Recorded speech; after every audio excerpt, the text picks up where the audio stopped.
Assalamualaikum warahmatullahi wabarakatuh. Perkenalkan, nama saya Rohmatul Uma. Saya mahasiswi Program Pendidikan Guru PAUD Fakultas Tarbiyah dan Ilmu Keguruan Unisnu Jepara. Video ini merupakan tugas untuk menyelesaikan ujian akhir semester mata kuliah Pendidikan Inklusi Anak Usia Dini. Semoga bermanfaat.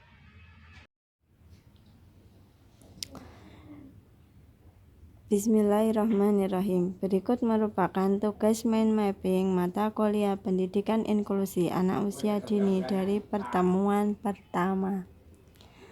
Pertemuan pertama, membentuk kelas-kelas yang dapat menerima siswa berkesulitan belajar. Kesulitan belajar atau learning disability adalah suatu istilah umum yang mengacu pada beragam kelompok gangguan yang terlihat ada kesulitan dalam menguasai dan menggunakan kemampuan mendengarkan, berbicara, membaca, menulis, berpikir, atau kemampuan matematis. Dikutip dari National Joint Committee on Learning Disability tahun 1989. Masalah yang dihadapi siswa berkesulitan belajar antara lain masalah bahasa, masalah perhatian dan aktivitas, masalah ingatan, masalah kognitif, dan masalah sosial emosional. Pertemuan yang kedua, membentuk kelas-kelas yang dapat menerima siswa terbelakang mental. Terbelakang mental bukan merupakan suatu atau sifat-sifat dari individu, namun merupakan suatu penemuan sosial yang merupakan bingkai ikatan waktu nilai-nilai dan ideologi sehingga menjadi diagnosis dan aturan yang tampaknya keduanya berdasarkan keinginan dan kepentingan sosial. Dikutip dari Sarason tahun 1985. Pertemuan yang kedua, membentuk kelas-kelas yang dapat menerima siswa terbelakang mental. Terbelakang mental bukan merupakan suatu atau sifat-sifat dari individu, namun merupakan suatu penemuan sosial yang merupakan bingkai ikatan waktu nilai-nilai dan ideologi sehingga menjadi diagnosis dan aturan yang tampaknya keduanya berdasarkan keinginan dan kepentingan sosial. Dikutip dari Sarason tahun 1985.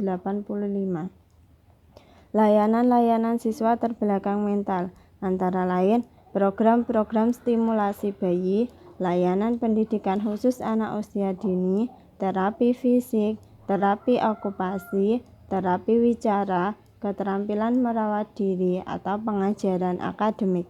Siswa terbelakang mental, antara lain kemampuan kognitif, kemampuan berbahasa, atau kemampuan sosial.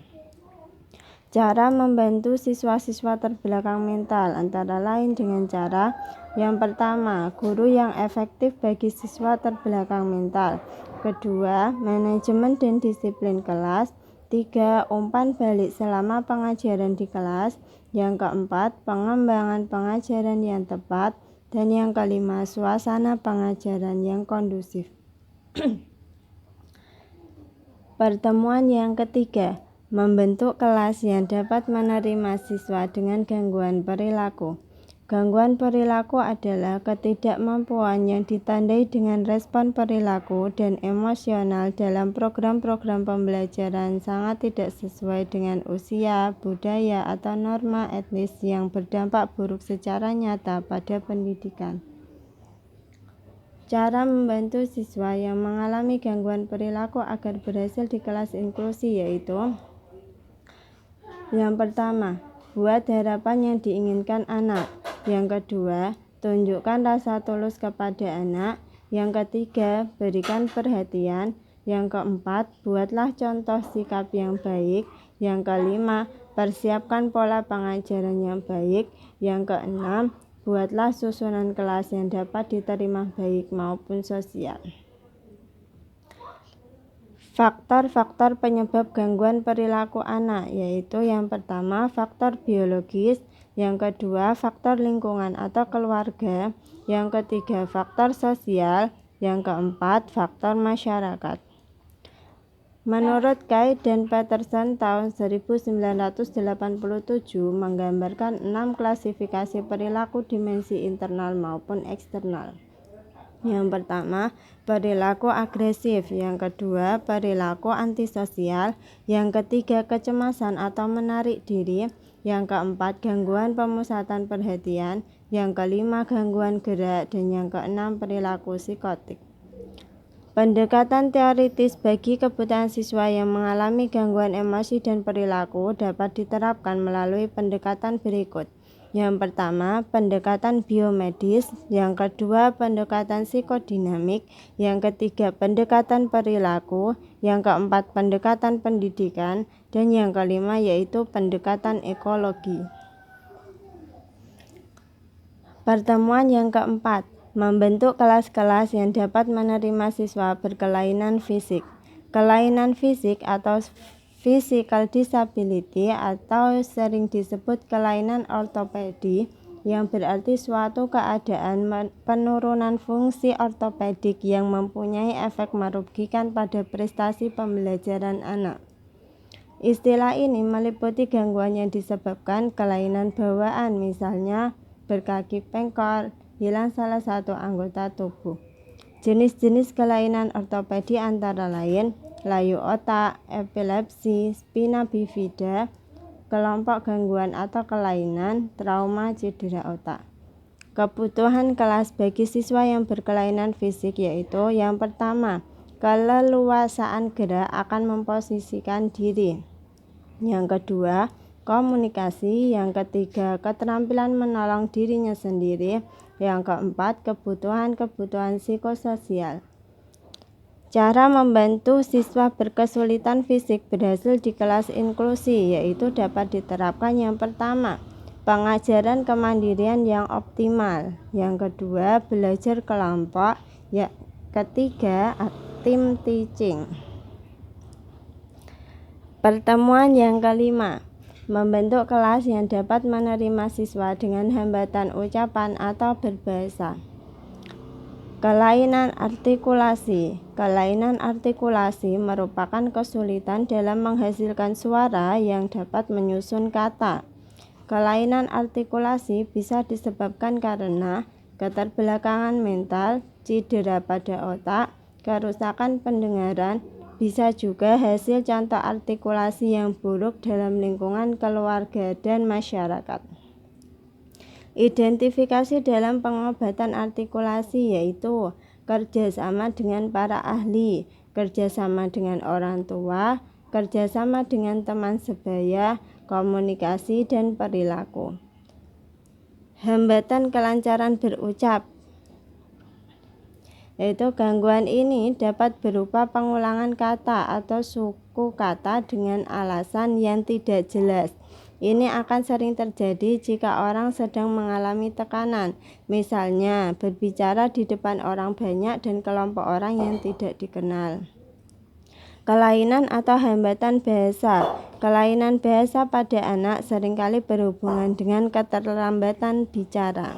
Cara agar berhasil di kelas inklusi yaitu menciptakan suatu lingkungan yang mendorong usaha-usaha komunikasi bersama dengan semua siswa, memberikan beberapa petunjuk untuk meningkatkan lingkungan komunikasi yang mendukung, memberikan contoh berbicara yang baik melalui diri sendiri dengan bicara yang jelas dan bersemangat, dan memberi perhatian penuh ketika berbicara.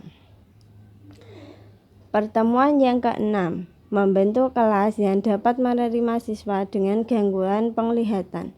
Anak yang mengalami gangguan penglihatan dapat didefinisikan sebagai anak yang rusak penglihatannya walaupun dibantu dengan perbaikan.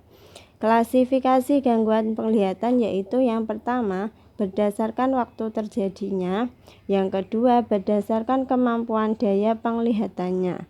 Kebutuhan siswa dengan gangguan penglihatan yaitu Braille, keyboarding, calculation aids, optacon, Kurzweil reading machine, talking book, teknologi komputer, latihan orientasi dan mobilitas. Latihan orientasi dan mobilitas formal yang dapat diterapkan pada anak antara lain menggunakan pemandu, anjing pemandu, tongkat pemandu hover, alat bantu gerak elektronik, mandiri dan melakukan aktivitas sehari-hari. Cara membantu siswa penyandang gangguan penglihatan agar berhasil di kelas inklusi, yaitu yang pertama, memanfaatkan sisa penglihatan, yang kedua, menggunakan buku bercetak besar, atau yang ketiga, dengan pengaturan pencahayaan yang tepat. Pertemuan yang ketujuh, membentuk kelas yang dapat menerima siswa dengan gangguan pendengaran. Gangguan pendengaran atau hearing impairing, yaitu tuli, tidak bisa melakukan proses informasi bahasa melalui pendengaran dengan ataupun tanpa alat pengeras suara. Atau disebut yang kedua, sulit mendengar, yaitu gangguan pendengaran yang bisa bersifat permanen maupun sementara. Penyebab gangguan pendengaran yaitu ada faktor genetik atau faktor lingkungan. Bantuan siswa yang dapat diterapkan di kelas yaitu yang pertama, guru harus mengingat bahwa alat bantu bukan sebagai pengganti pendengaran yang normal. Alat ini hanya membuat suara lebih keras. Yang kedua, jika ada pengajaran khusus, siswa harus memakainya sepanjang waktu. Yang ketiga, aturlah agar siswa bisa duduk di tempat di mana dia bisa mendengar secara optimal dan tidak terganggu. Yang keempat, siswa lain mungkin ingin tahu mengenai alat tersebut. Cara terbaik untuk memuaskan keingintahuan siswa adalah menunjukkan cara kerjanya di depan kelas. Dan yang kelima, bicarakan dengan siswa atau dengan Pertemuan 8. Membentuk kelas untuk siswa berkemampuan unggul dan berbakat istimewa. Definisi keberbakatan yaitu mereka yang dapat membuktikan kemampuan prestasi tinggi dalam berbagai bidang seperti intelektual, kreativitas, artistik, kapasitas kepemimpinan, atau bidang akademik tertentu dan yang memerlukan pelayanan serta aktivitas khusus yang biasanya tidak diberikan oleh sekolah dalam rangka mengembangkan kemampuan tersebut.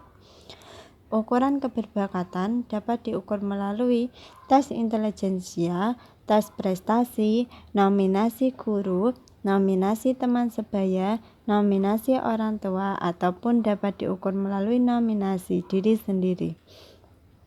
Jenis layanan pembelajaran yaitu kelas khusus paruh waktu, belajar mandiri, ruang belajar, ruang bantu khusus.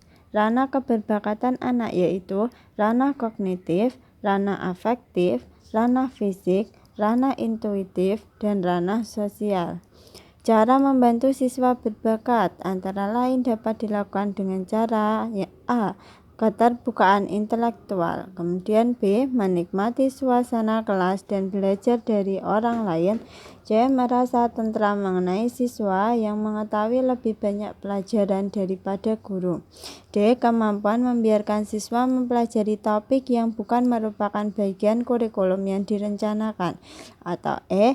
Keinginan untuk memberi siswa mendapat kemajuan sesuai dengan tingkat kemampuannya. Pertemuan 9. Strategi belajar mandiri. Belajar mandiri adalah belajar dengan tekun dan gigih tanpa membebankan orang lain. Belajar yang dilakukan secara perorangan atau tidak berkelompok. Mengembangkan kemandirian anak berkebutuhan khusus. Yang pertama, mengembangkan kemandirian diri anak berkebutuhan khusus melalui bimbingan dan konseling. 2. Mengembangkan kemandirian dari anak berkebutuhan khusus melalui ekstrakurikuler keterampilan. Yang ketiga, mengembangkan kemandirian diri anak berkebutuhan khusus melalui dukungan sosial orang tua dan guru. Yang keempat, mengembangkan kemandirian diri anak berkebutuhan khusus dengan metode scaffolding. Faktor yang mempengaruhi kemandirian antara lain genetik, pola asuh orang tua, sistem pendidikan di sekolah, atau sistem kehidupan di masyarakat. Cara meningkatkan kemandirian anak. Yang pertama, berikan anak kesempatan. Buatlah daftar apa saja yang bisa dilakukan sendiri oleh anak. Yang kedua, beri waktu. Melatih anak mengerjakan suatu pekerjaan tidak dapat dilakukan secara instan. Yang ketiga, jangan berharap sempurna. Setiap anak punya karakter dan kebiasaan sendiri. Yang keempat, perhatikan kondisi anak. Dan yang kelima, berikan pujian kepada anak.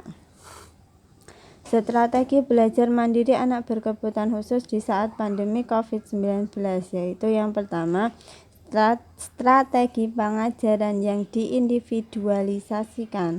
Yang kedua, strategi kooperatif. Dan yang ketiga, strategi modifikasi tingkah laku. Pertemuan yang ke-10, evaluasi pembelajaran anak berkebutuhan khusus. Menurut Ilahi tahun 2013, bagi anak berkebutuhan khusus, jenis evaluasi yang diberikan harus disesuaikan dengan tingkat kemampuan dan kecerdasannya dalam menerima materi pembelajaran. Prinsip penilaian anak berkebutuhan khusus. Yang pertama, penilaian terhadap anak berkebutuhan khusus ringan yang mengikuti kurikulum umum. Yang kedua, penilaian terhadap anak berkebutuhan khusus sedang yang menggunakan kurikulum modifikasi.